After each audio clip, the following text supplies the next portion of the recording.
masuk saat itu ke rumahnya Sayyidatuna Hafsah binti Umar bin Khattab, anaknya Umar, Hafsah binti Umar. Nah, datang masuk ke rumahnya Hafsah. Lah Nabi kan romantis saudara, namanya bini ya, datang dicium ceritanya nih, Nabi nyium bininya nih ya, Sayyidatuna Hafsah. Padahal saat itu umur Nabi udah 50 tahun lebih. Nabi hijrah aja ke Madinah kan 53 tahun. Berarti kan saat itu umur Nabi udah lumayan tua, udah sepuh. Tua aja masih romantis tuh bininya tuh. Ya, coba saya mau tanya di sini yang bapak-bapak yang hadir. Dari pagi sampai gini hari udah ada yang nyium bininya belum? Hah? Ya, ada nggak? Ada lah. Nabi tiap pagi nyium bininya, roman. Emang nggak mau bini kita sih? Ya, bini kita kalau pacar sih baru haram, nggak boleh ya. Dong bini mau apa? Walaupun dalam keadaan haid boleh kita nyium bini, ya boleh kan, yang nggak boleh makan antara pusar sama lutut, asal nyiumnya habis itu jangan merembet kemana-mana gitu ya. Makanya nih Nabi nyium tuh bininya tuh Hafsah ceritanya saudara. Habis sebelum Nabi nyium bininya, Nabi makan madu. Madu. Nah, madu ini kan ada yang madu asli, ada yang madu palsu ya. Nabi mah madunya madu asli. Cara bedain madu asli sama madu asli sama madu palsu tuh, kalau madu asli kita bawa pulang ke rumah, piring pecah, gelas melayang, itu madu asli tuh berarti tuh. Ngerti ya maksudnya? Oh ya, madunya asli berarti gitu. Madunya asli. Dan pas lagi nyium nih ceritanya saudara, Hafsah ngerasain ada lengket-lengket dari bibirnya Nabi nih. Apa ini bang, lengket-lengket bang? Madu neng, habis minum madu. Ini bahasa Betawi aja ya. Kata Hafsah, abang bang, neng kagak demen madu, gak doyan sama madu, gak suka sama madu. Maka Nabi bilang, mulai hari ini madu saya haramin. Turun ayat Quran tuh, ya ayyuhan nabiyyu lima tuharrimu ma ahallallahu lak tabtagi mardata zauji. Kenapa ente haramin madu yang Allah udah halalin? Kalau ente haramin nih jadi hukum nih soalnya. Ntar umat ente juga haram juga konsumsi madu. Karena Nabi itu kan posisinya syariah. Syariah itu kan pembuat agama, pembuat syariat, pembuat hukum secara majas. Walaupun hakikatnya yang membuat hukum adalah Allah Subhanahu wa ta'ala. Kalau Nabi haramin madu, otomatis umatnya juga haram makan. Kalau mau jangan diharamin, kan bisa ngomong mulai hari ini saya nggak mau minum madu. Tuh kan enak kalau begitu. Kalau udah jadi haram kan jadi apa? Jadi hukum. Paham nggak nih sampai sini saudara? Saya mau tanya, itu kalau lagi digituin namanya lagi ditegur apa kagak itu? Tegur. Oh, bahasa kita mah kalau misalnya ditegur atasan diomelin ya. Diomelin enak apa kagak? Ada orang habis diomelin bininya ngomong sama orang lain. Gue syarat banget emang, gue pulang marah-marah mulu. Kan ada yang gitu saudara. Kalau ada yang kayak gitu ya ketahuan juga dia berarti. Ya, ini Nabi nyampein nggak di Quran? Ada nggak tuh ayat? Ada. Berarti disampaikan nggak sama Nabi? Tabligh itu namanya. Mau enak mau kagak enak buat Nabi disampaikan nggak? Sampai itu kan nggak enak buat Rasulullah. Kenapa? Orang ditegur, orang diomelin, mana ada orang diomelin enak? Paham ya? Nggak enak. Tapi disampaikan nggak sama Nabi?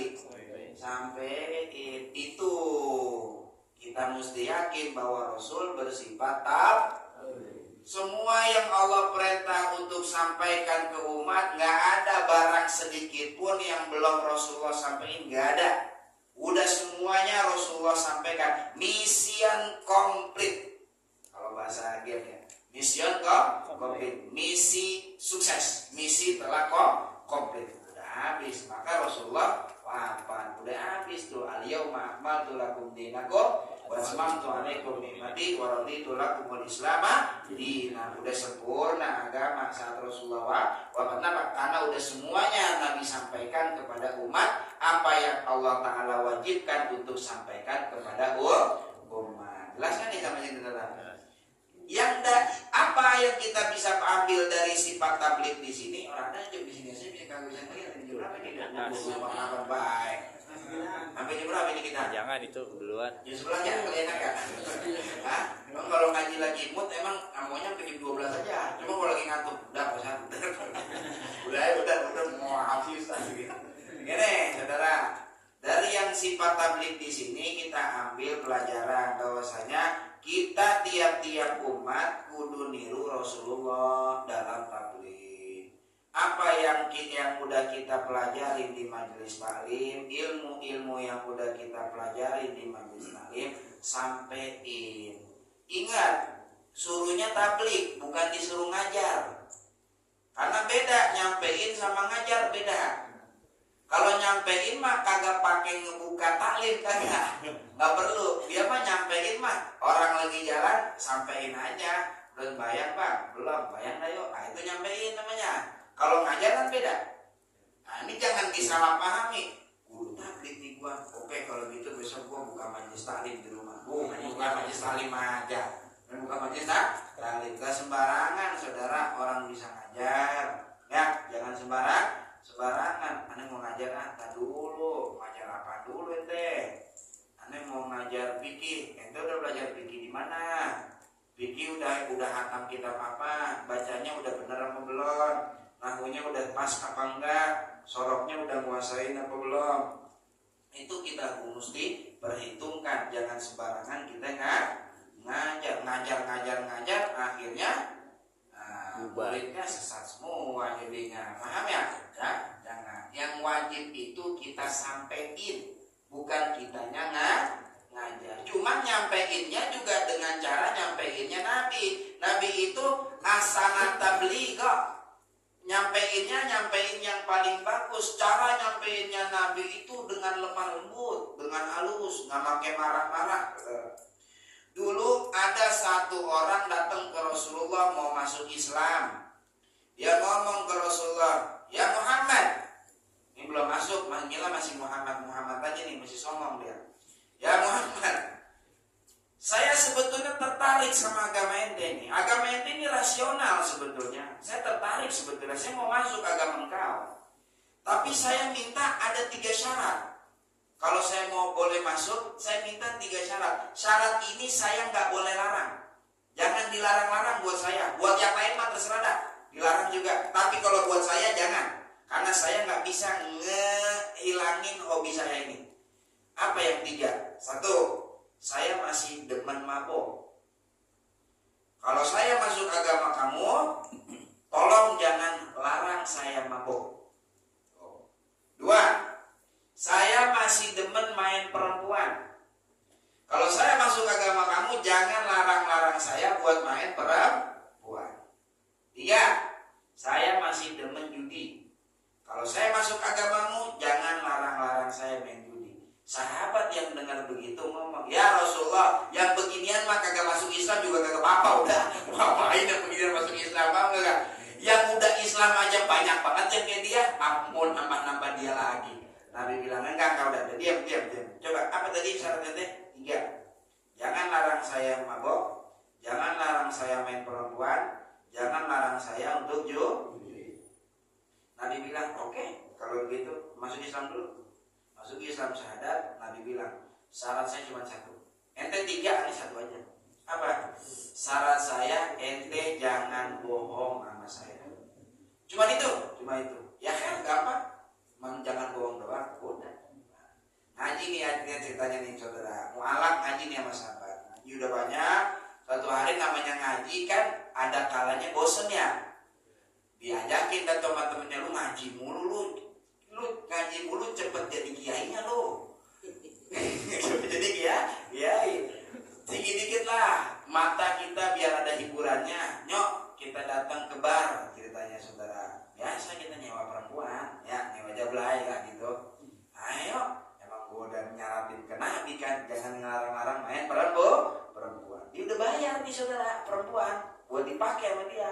Dia mikir, kalau gue main sama nyewadon, terus gue pulang ketemu sama Nabi nanya, main perempuan apa kagak? Gue jawab enggak, gue bohong. Kan gue syaratnya iya gue bisa direjem, tipukin batu sampai mati. Waduh, bahaya nih. Dia udah bayar tuh perempuan, kata dia, udah lu pakai aja tuh perempuan, aku gak jadi saudara. Padahal udah di DP itu, bukan DP kali, udah dibayar. Dia ketemu lagi sama temennya, diajakin mabok. Dia beliin botolnya Homer tuh, dia beliin minuman keras. Pas dia mau minum, dia mikir kayak tadi. Oh, kalau pulang dari mabok ketemu sama Nabi, Nabi tanya, habis mabok ya? Gua jawab enggak, gua bohong. Gua jawab iya, gua dicambuk 40 kali tuh, hukuman nyambuk tuh, mabok. 40 bisa 80 bisa 100, tergantung imam, tergantung kebijakan pemimpin. Kalau itu negara Islam. Ya. Kalau orang mabok cambuk 40 kali tuh. 40 kan? 40 kali kan lumayan, bukan nyambuknya pakai lidi. Kalau lidi mah orang berasa 40 ya. Cambuknya cambuk beneran. Wah, lumayan 40. Bakal jadi mabuk dah begitu. Judi pun sama begitu juga. Akhirnya tiga-tiganya gak ada yang dia lakuin. Pas ketemu Nabi dia cengar-cengir. Dia ngomong, ya Rasulullah, emang engkau pintar banget ya.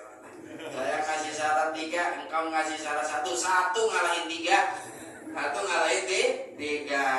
Artinya apa saudara? Cara nyampein Rasulullah itu ahsanat tabligho, nyampein yang bagus. Ya paham kan ya saudara?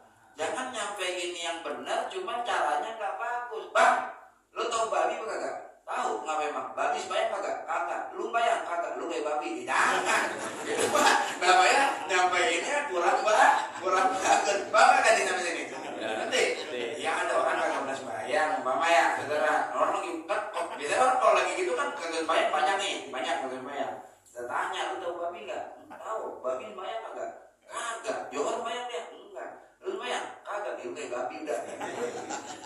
Kan namanya apa? Nyakitin hati kan bisa caranya bedanya. Bang, abang punya sarung nggak? Punya buat sholat? Wah, kebetulan gua nggak punya sarung nih, saya kasih dah sarung biar abang rajin sembahyang. Kan enak nyampein gitu ya. Ada preman di pinggir jalan, ada anak pang, ya pakaiannya pada begitu semua, pada sembahyang itu dia? Kagak. Pada sembahyang kagak. Gimana ya cara kita nyampeinnya? Ahsanat tabligho, caranya gimana? Tuh pas lagi mau lebaran kasih sarung, sapir, wadimor, nah gitu ya. Orang kalau lama kelamaan dibagi hadiah kan dia nggak enak kalau kagak dipakai saudara. Masa ya sarung buat tidur mulu? Kayaknya gua kudu sholat juga nih, tuh kan enak. Paham nggak nih sampai ini? Ngerti ya? Caranya begitu. Orang kagak pernah maulid, kita kata, wah, bingung emang lu kagak pernah maulid tuh. Nah gitu. Cara gimana? Ajak. Kagak punya sarung gua pinjemin sarung. Gak punya kokok, gue pinjemin kokok. Gak punya peci, gue pinjemin peci. Kebetulan yang ngajak ustadz yang ceramah. Pas nyampe di tempat maulid, saudara, ini ustadz kagak disambut. Yang mau ceramah, yang disambut muridnya. Yang tadi tuh, yang tadi diajak, yang kagak pernah mau maulid. Disuruh ceramah dia akhirnya saudara. Disuruh ceramah. Emang ini yang gak pernah maulid akalnya banyak. Kata dia begini, saya gak bisa ceramah, tuh suruh aja tuh yang tadi sama saya ceramah. Akhirnya suruh ustadznya. Kalau ustadznya ceramah cakep saudara. Kata orang-orang, segini muridnya, gimana gurunya?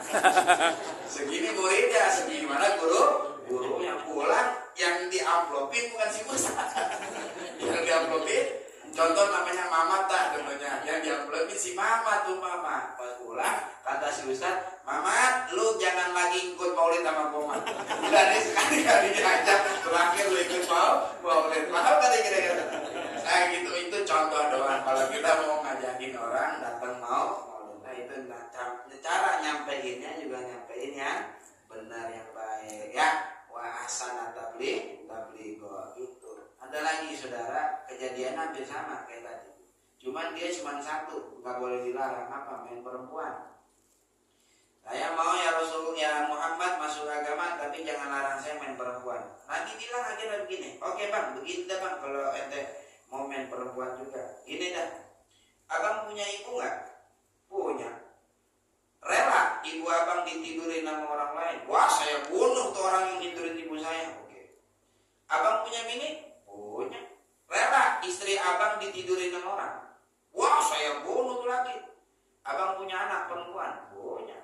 Rela anak abang yang perempuan ditidurin orang? Abang punya empok? punya adik perempuan rela ditidurin sama laki. Wah, gak terima semua. Maka Nabi bilang, sebagaimana abang gak rela keluarga perempuan abang ditidurin orang, kalau abang lagi tidurin perempuan, bisa jadi itu perempuan ibunya seseorang, anaknya seseorang, kan gitu ya, emaknya seseorang, kan gitu, emponya seseorang. Kata dia, benar juga ya. Ya udah ya Rasulullah, kalau gitu tidak ada satupun kemaksiatan yang aku paling benci melainkan perzinahan. Tuh, jadi dia paling benci sama zina. Gara-gara apa? Nyampein Rasulullah dengan cara yang ahsanatal tabligh. Paham ya? Nah, kayaknya udah sampai sini aja dah. Jam berapa tuh? Tuh kan jam 9. Bikin belum baca ini. Jam berapa ini? Dikit lagi deh ya. Ya, dikit lagi dah. 15 menit dah baca dikit. Wallahu a'lam bishawab. Bismillahirrahmanirrahim. Tatimmatun yatayammamu anil hadataini bifaqdi ma'in aw khawfi mahdhurin min istimalihi biturabin tahurin. Ini penyempurna. Kemarin kita sudah bahas sedikit di Mushola Al-Ihsan terkait tentang tayammum. Musannif mengatakan yatayammamu anil hadatain, bertayamum dari dua hadas. Hadas itu ada berapa? Dua. Satu, hadas kecil. Dua, hadas besar. Cara menghilangkan hadas kecil dengan apa? Wudu. Cara menghilangkan hadas besar dengan apa? Mandi wajib. Dua hadas ini bisa diganti dengan tayamum. Orang punya hadas kecil bisa pakai tayamum. Orang punya hadas besar bisa juga dengan tayamum. Bukan begini nih. Hadas kecil pakai tayamum, debunya. Hadas gede guling-gulingan di debu, bukan. Nah, guling-gulingan telanjang dia kira gitu, kayak mandi debu gitu. Enggak. Tayamum itu nanti ada persyaratan dan rukun-rukun tertentu. Jadi kalau orang punya hadas kecil, punya hadas besar, dan ada perkara yang menghalangi dia untuk berwudu, maka dia boleh menggantinya dengan tayamum. Misalnya ada orang junub dalam keadaan hadas besar, pengen mandi, air nggak ada.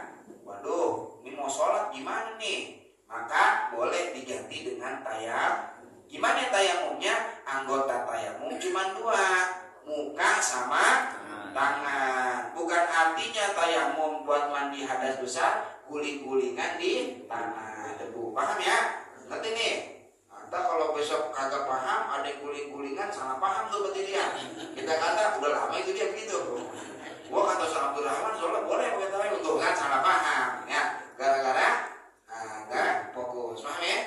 Tuh, tayamum untuk dua hadas. Tapi nggak sembarangan orang tayamum tuh. Kenapa nggak sembarangan? Ada sebab-sebab yang memperbolehkan orang untuk bertayamum. Di sini Al-Imam Zainuddin Al-Malibari beliau menyebutkan dua ilah, dua sebab. Awas. Satu, lipat dimain karena ketiadaan air secara hissi. Hissi itu secara panca indera, emang air benar-benar nggak ada. Contohnya seperti diberi musibah Allah Ta'ala satu kampung, umpama kekeringan, air sama sekali nggak ada. Itu namanya faqdul ma'i hissan. Kalau umpama terjadi hal seperti itu, air nggak ada, sekalipun air ada cuman buat kehidupan, untuk minum, untuk masak dan lain sebagainya, maka kita boleh dengan tayamum. Paham kan nih sampai sini? Ngerti? Jadi nggak sembarangan ya, kudu ada sebabnya dulu yang memperbolehkan orang tayamum. Yang kedua, al-khawfi mahdhurin min istimalihi, atau ada kekhawatiran hal yang harus diwaspadai dia karena menggunakan air. Ini kalau bahasa yang lain dinamakan faqdul ma'i syar'an, luputnya air karena syariat melarang untuk menggunakannya. Air mah ada, tapi ada perkara lain yang membuat dia nggak bisa menggunakan air. Ini namanya faqdul ma'i apa tadi? Syar'in. Syar'in. Belum ada semenit saya ngomong syar'an, secara syariat agama melarang untuk menggunakan. Seperti apa contohnya? Dengerin nih saudara, seperti umpama ada hewan yang muhtaram yang butuh minum, haus, maka walaupun air ada, nggak boleh kita gunakan air untuk wudhu, tapi apa? Air tersebut gunakan untuk kasih minum ke hewan atau makhluk hidup yang muhtaram. Makhluk hidup yang muhtaram itu, yang goiru muhtaram ada 6. Selainnya muhtaram. Yang nggak dimuliain agama nih, awas. Makhluk hidup yang tidak dimuliakan agama, arti tidak dimuliakan agama tuh, kalau dia nggak dimuliakan agama, darahnya halal. Ngerti darahnya halal nggak? Boleh dibunuh. Cuman ini kalau di negara Islam. Di kita negaranya Islam bukan Indonesia. Jangan sembarangan ngebunuh, penjara bisa-bisa. Ini kalau negaranya negara dan yang ngebunuh juga kudu imam, kudu pemerintah yang ngebunuh, bukan pribadi orang. Ada 6 makhluk hidup yang gak dimuliain agama. Perhatiin, 1, tarikus sholat. Orang yang ninggalin sholat. Orang yang ninggalin gak dimuliain tuh sama agama. Darahnya halal, artinya boleh dibunuh. Tapi ingat, lu bayang kagak? Sini lu gua tusuk nih, besok jangan. Besok kita kira masuk penjara ya baru ya. Jangan. Negara kita kan bukan negara Islam. Kalau negaranya menganut sistem hukum Islam kayak Brunei itu ya, nah itu nanti masuk tuh. Dia bisa ngebunuh orang yang kagak sholat, tapi yang ngebunuh juga kudu imam, kudu pemerintah maksudnya, bukan pribadi orang, pribadi warga negaranya bukan. Nah ini orang yang nggak sholat, saudara, nggak dimuliain dia sama agama. Umpama ada orang kagak sholat, kehausan minta air sama kita, air nih seada-adanya buat wudhu doang, dia kehausan, pilih mana? Kasih minum apa buat kita wudhu? Biarin aja dia mati. Kita pakai tuh air untuk wudhu. Paham nggak nih sampai sini? Ya. Paham ya? Biarin aja dia mati. Wah, apa nggak dimuliain agama? Apalagi yang manfaat dari agamanya dia kalau dia nggak sholat. Itu yang pertama, orang yang gak sholat gak dimuliakan agama. Yang kedua, yang gak dimuliakan agama, zani muhsan, pezina muhsan. Orang yang udah nikah, udah pernah melakukan akad pernikahan yang sah, kemudian dia berzina setelah itu. Baik saat dia berzina masih punya bini ataupun udah jadi duda. Kalau dia dulunya udah pernah akad nikah, kemudian dia berzina, maka ini dinamakan zani muhsan, berzina muhsan. Hukumnya kalau di negara Islam rejim. Nggak rejim nggak? Dikubur, sisain kepalanya itu dipukul pakai batu sampai mati. Itu rejim maksudnya. Tapi kalau orang yang sebelumnya belum nikah, kemudian dia zina, namanya zina goiru muhsan. Hukumannya cuma 100 kali cambuk. Ya, kayak anak SMP melakukan hubungan sebelumnya belum akad nikah. Ini zaninya zanimu goiru muhsan. Yang zani goiru muhsan masih dimulain agama, makanya dia mah hukumannya nggak sampai mati. Karena cambukan hanya 100 doang. Paham nih sampai sini? Yang kedua, yang ketiga, orang murtad. Dulu Islam, murtad keluar, gak dimulain agama. Yang keempat, kafir harbi, orang kafir yang merangin umat Islam, no Israel, gak dimulain agama, merangin kita, merangin saudara kita. Yang kelima adalah anjing galak, anjing rabies tuh. Nah ini gak dimulain agama. Beda kalau anjingnya anjing yang mu'allam, anjing yang udah dididik seperti anjing polisi, itu nggak boleh dibunuh tuh, karena ada manfaatnya. Anjing jagain rumah nggak boleh dibunuh. Atau anjingnya anjing boyo, anjing pasar yang malas banget, ya yang kayak di pasar tuh, diam aja, ya kita gangguin juga diam aja, ya bego banget gitu, anjing bego gitu. Ah itu anjing kalbu itu namanya, kalbu apa? Lupa tuh namanya. Itu nggak boleh dibunuh juga, walaupun ada khilaf ulama. Yang kelima, yang keenam, babi khinzir itu nggak dimulain agama. Mau babinya imut kek, bagaimana kek, tetap aja nggak dimulain agama. Ih babi imut banget ya, tetap aja nggak dimulain agama. Apa ya? Babi Anggora kali ada, babi Persia, babi Blasteran, nah tetap aja nggak dimulain agama. Tapi kalau anjing, nggak semua anjing. Anjing yang mana? Anjing yang rabies saja, yang anjing galak saja, yang tidak dimuliakan agama. Selain yang 6 itu, semuanya dimuliakan agama. Paham ya? Umpama ada yang makhluk hidup dimulakan agama, dia butuh air buat minum, kita juga butuh air buat wudhu, maka dahulukan mana? Kasih dia air untuk minum, kita pakai tayamum. Kok begitu? Ya kalau aus mah nggak bisa diganti pakai debu, Bang. Masa orang aus gantinya pakai debu, disuruh minum debu? Kalau wudhu kan bisa kita ganti pakai apa? Tayamum. Kalau aus kudu apa? Nggak bisa, kudu pakai apa? Air. Makanya paham ini sampai sini? Ngerti?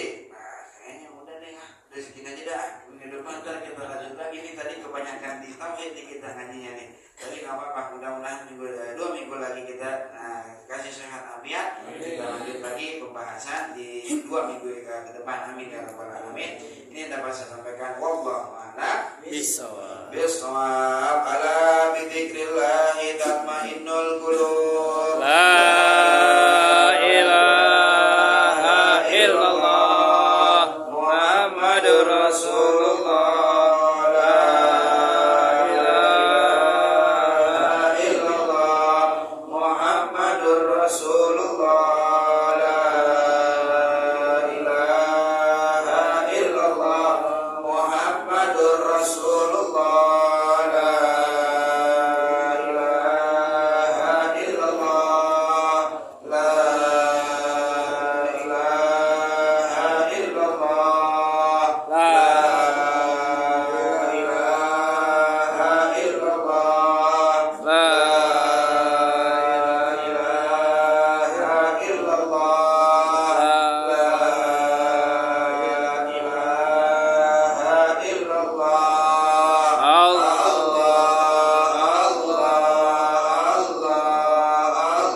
wa ala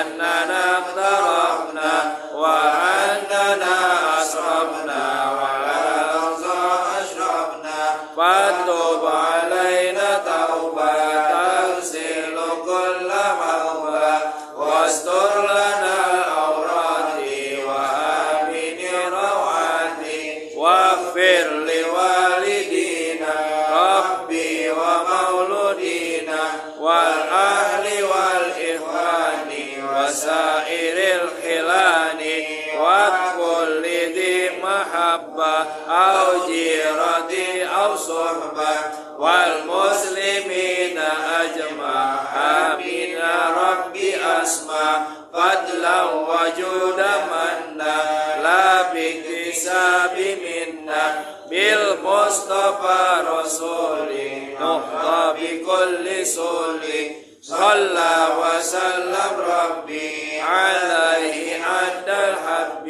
وآله وصحبه عدد طش صحبه والحمد لله بالبدء والتناهي.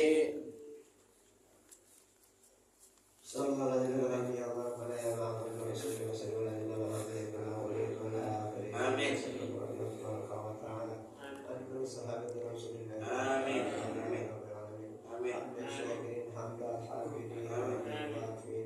Amin. Amin. Ya Rabbana lakal hamdu kama yanbaghi. Amin. Amin. Salli wa sallim ala Allahumma ij'alna ya karim bi ta'zimika muttaqin wa bi kitabika wa rasulika muttaqin mustaqim wa ta'afana ya rabbana muslimin wa inna bi salihin wa walika wa akhbarina wa muslimin. Amin. Amin. Tabarrukna min ba'dihi tabarrukan. Amin. Wa taj'al bina wa la ma'ana syaqiyan wa la mahruma wa la matruna bi rahmatika. Amin. Amin. Ya subhanallah wa tahiyyatu fiha. Amin. Alhamdulillah rabbil alamin. Assalamualaikum warahmatullahi wabarakatuh.